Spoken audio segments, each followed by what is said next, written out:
Consistency is key, as I am in a different area.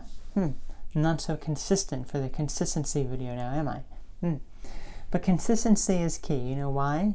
Because when you're consistent with something, something becomes a habit. You begin to do it much more consistently. Like if you're trying to exercise, if you're trying to eat healthy, you got to start from someplace.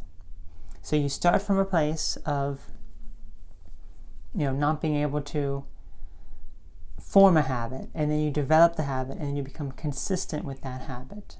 And that's what it's all about, being consistent.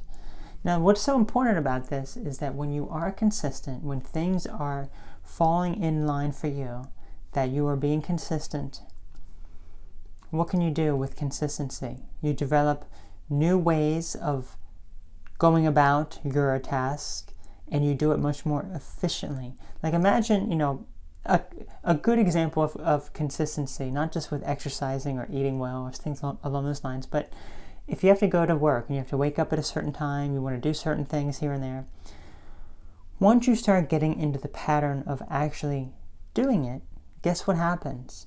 You find ways of being able to modify it to be more effective for you, so you can maximize your time efficiently so that you are the most productive you can possibly be.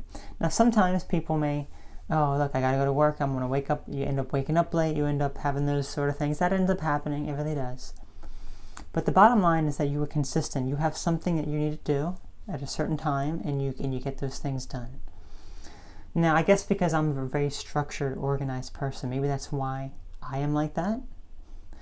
I'm very structured, I'm very organized, I like to have things, set, basically, but not everyone is like that. So if you're not like that, it may be a bit harder to form these patterns, because when you want to change something, when you want to form a habit, it takes some time to do that. It really does. Give it a few weeks, a few months to fully develop the habit. Okay, so that's my word for you today. Consistency is so important to develop these habits. Good habits can be developed this way, but also bad habits can be developed this way. So realize when you're slipping into something much more negative. So you all take care of a great one and be consistent. Bye-bye.